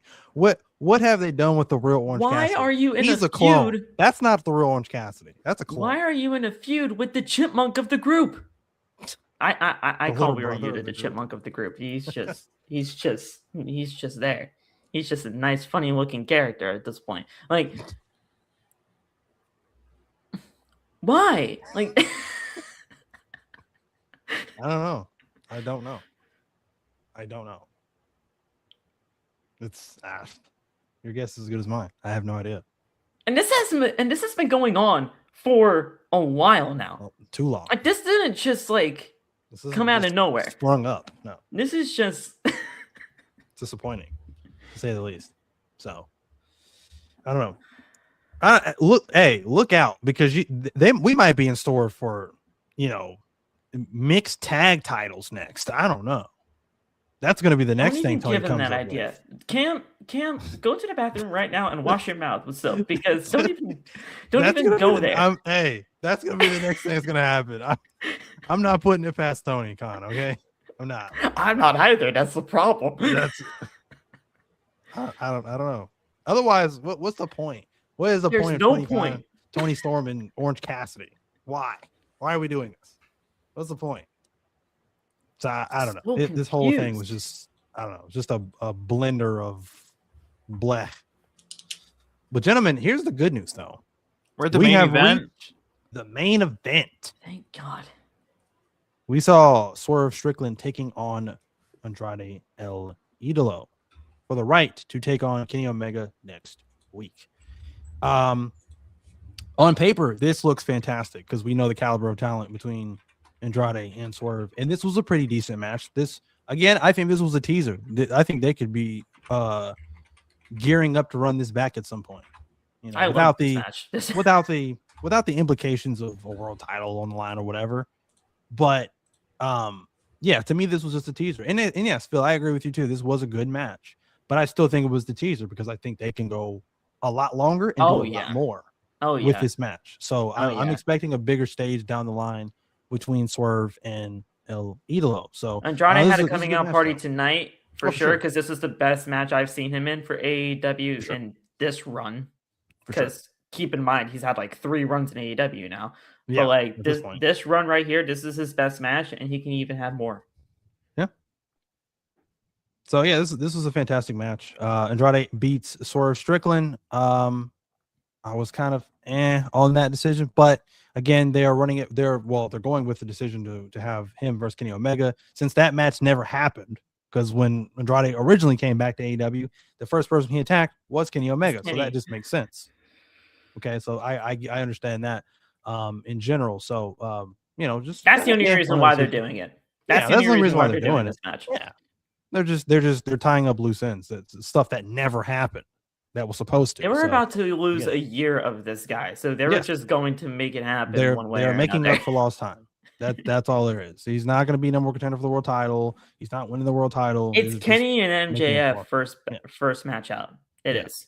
So and that's kind of wild that's the first match out, technically, like the first real rivalry out, excluding Brody King, of course. Yeah. But I'm gonna get you guys' thoughts on this match, Andrade versus Swerve Strickland. Phil, I'm gonna start with you. This match was awesome. I love that this was kind of like the coming out party for Andrade in this thing. Like he may be a part of the 99 members of the Dom Cows family, but he is easily one of, like, he's truly like. It's so funny every time he says it. Because it's the truth, man. I'm sorry.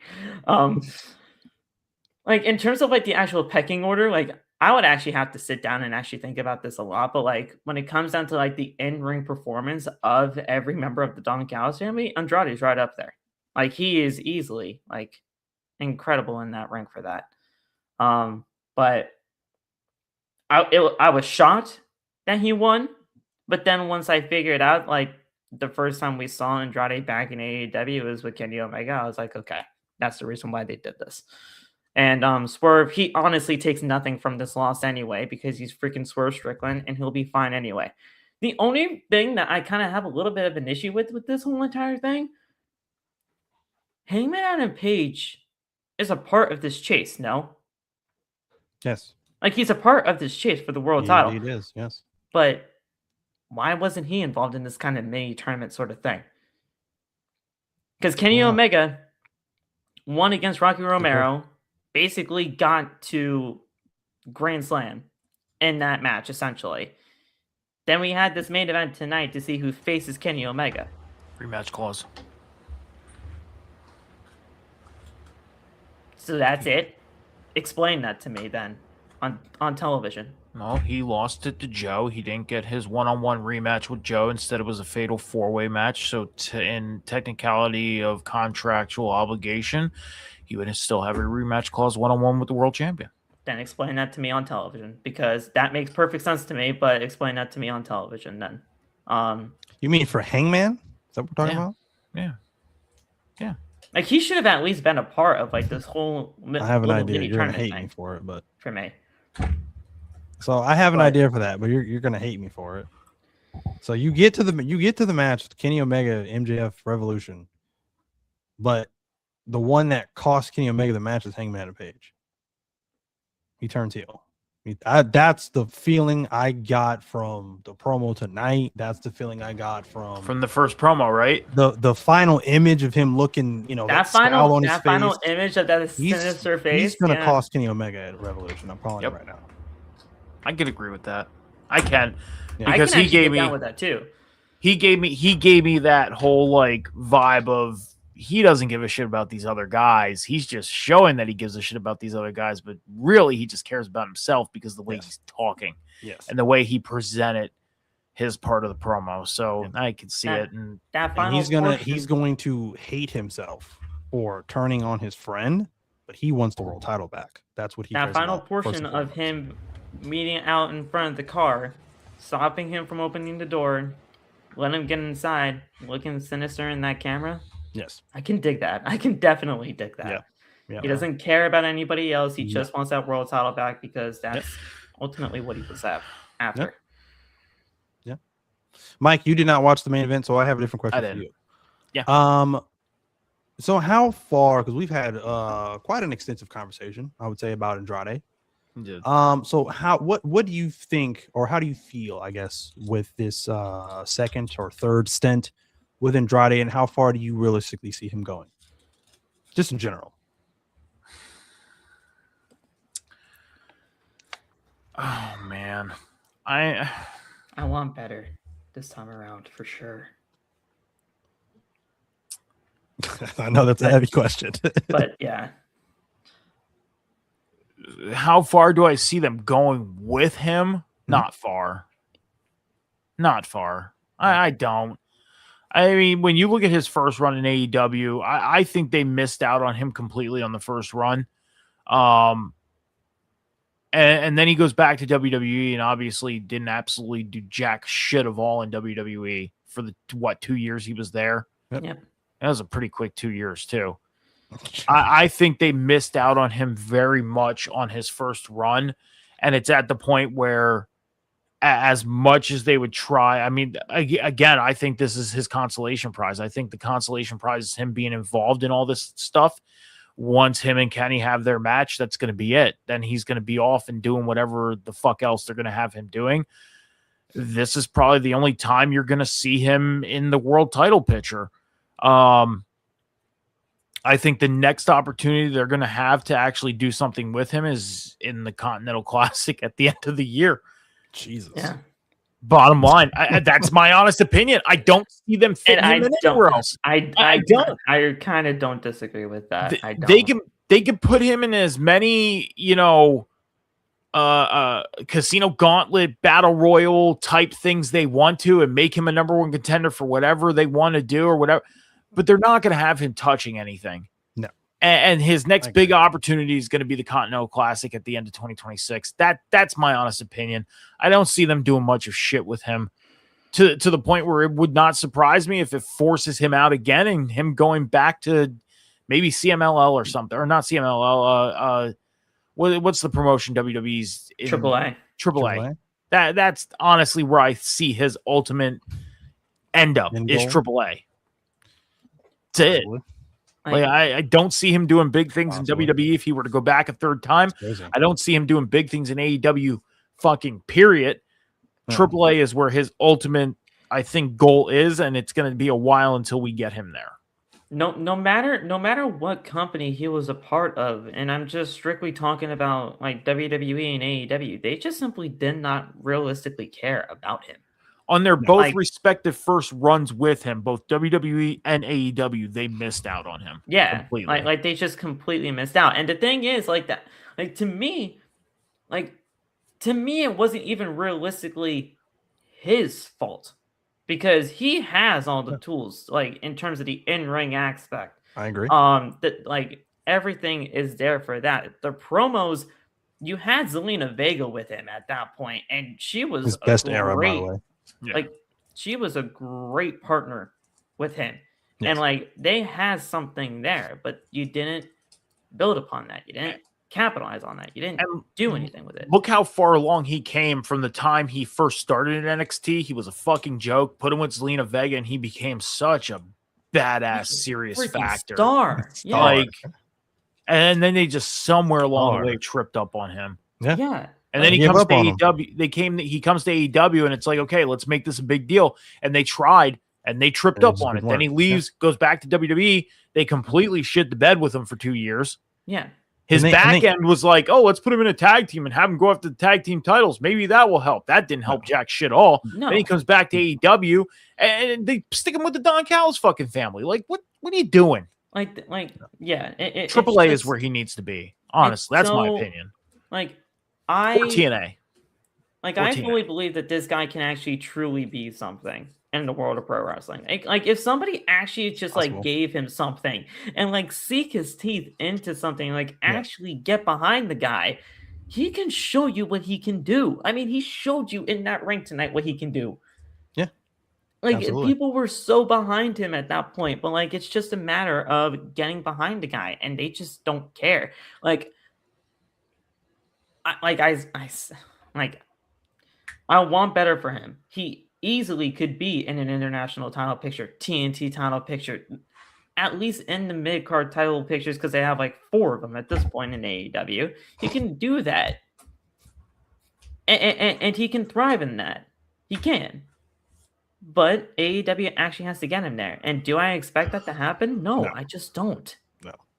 So the Continental Classic is probably the exact way they're going to go with him at the end of the year.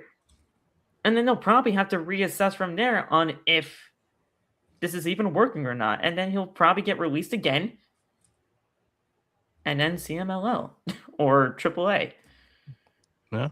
It's such a shame because he's really that talented of a guy. Like I said, we'll definitely have to see. But I definitely agree with both of you on Andrade. After the match, we went back to the back with MJF and Renee.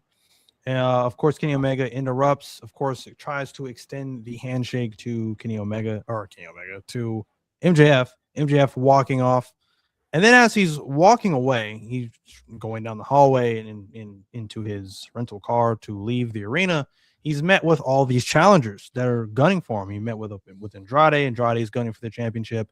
And then, of course, before he gets into the rental car, he's met with Hangman Adam Page, who doesn't say a word. He just stares him down until MJF gets in the car and speeds away. And then the final image, which I really liked, was just this scowl on the face of Hangman Adam Page. And like I said, my prediction, I think he's going to be the one to screw Kenny Omega come Revolution. That's just my opinion, and turn heel on one Kenny Omega. But gentlemen, that is all I got for you for today for 1/28/2026 and this episode of AEW Dynamite and this episode of The Boom. It is now time to plug yourself. Phil, where can we find you? TikTok, Twitter, YouTube, Instagram, everything. PhillyMet_, PhillyMet. Type in the name, you'll find me. There's been a lot of things going on over the course of my YouTube channel as of late. I released a video today for my Royal Rumble predictions. I am doing watch-alongs, live watch-alongs over on the YouTube channel now. So like it's been a big thing over there. I've enjoyed it a lot. I did one even tonight for Dynamite. I'm doing things three days a week with Monday, Wednesday, Friday, and then this whole entire weekend with the Royal Rumble coming up. It's a huge weekend for me and a huge weekend for the channel. So if you guys want to come on by, it's a small kind of community in the chat, but it's a great kind of community. And with the Royal Rumble coming up, it's always going to be a blast. So if you want to come by, say hi, and just support the channel, that would be greatly appreciated. But over the course of the next few weeks, it's going to be a big thing. And you guys can follow me on social media right there at the bottom to keep up with it all. Absolutely. Definitely keep up with everything Phil's got going on. Great community over there. I've even stopped by a couple times. And it's just great conversation amongst wrestling fans talking about some pro wrestling. So definitely go check out Phil and everything he's got going on over there. Great content coming out of the chamber from Mr. Phil Khan. Mike, where can we find you? Instagram, X, TikTok, Snapchat, Metal Mike 714. Personally, don't do much over on my personal stuff. I'll just be honest about that. Most of my content creating here on the networks. Monday night, hopefully back to the table spot. We've been away for like 3 weeks. My schedule has been my schedule's been fucked. To be honest about that, my schedule's been fucked. But I believe if I'm checking here, let me check if Monday is a good night for me here, because again, my schedule's been fucked. I do work Monday, but I should be home on time for Raw and on time for us to do the table spot Monday night. So we should be back Monday night for the table spot. And again, for the boom on Wednesday night. Huddle Hub Podcast, twitch.tv/the Huddle Hub Podcast, youtube.com/at the Huddle Hub Pod. We go live typically every Tuesday at 7 p.m. and every Sunday at 10:30 a.m. But because, again, my schedule, things have been a little wonky. Me and John ran today at 3 p.m. We're going to run next Wednesday as well at 3 p.m. as of right now. As far as the weekend show for this weekend, me and Cam, we're going to discuss that off air as far as what day we're going to run, because I do, as of right now, work Sunday. But things might be changing in the next couple days. So go over to X at the Huddle Hub Pod and pay attention to the announcements, and we'll make show announcements there. So make sure you're following on TikTok as well at the Huddle Hub Pod. As for me, I definitely have been lacking on personal content on Cam's Wrestling Corner. I didn't watch TNA, haven't watched TNA yet on AMC. Plan to do that. Still, like I said, I'm still trying to get into just the groove of watching wrestling on a Friday for SmackDown. So eventually I plan to get into that and review both TNA and of course for Friday SmackDown on my personal. So I definitely will be uploading predictions for the Royal Rumble, which is this Saturday. So again, another busy week for sure for wrestling, and wrestling just never stops. Wrestling is every day of the week, 24/7, baby. So it is definitely tiresome in trying to keep up with all the wrestling content as much as humanly possible. You can find me in terms of the networks. You can find me right here every single Wednesday night with these two gentlemen talking about some AEW Dynamite after AEW Dynamite right here on the Boom. And then of course on Mondays, yes, we have been off, as Mike has said, the last 3 weeks now. This past Monday, kind of understandable, because most of freaking North America got hit with the Arctic blast and the storm of the century. So that also kind of, and we're not done. We're not done. We got more coming this weekend. Yeah, so we got more. So I got 15 inches outside my house, and we have nowhere to put it. Okay, so it's been rough. So that's also derailing the schedule as well. But we'll definitely get back there on the table spot and reviewing Monday Night Raw on Monday. So definitely keep up with us there as well. And that's all I got for you guys on this particular episode of The Boom. Love and appreciate all you guys coming by and checking out the stream tonight. As I always say, love, peace, and prosperity, and we are out.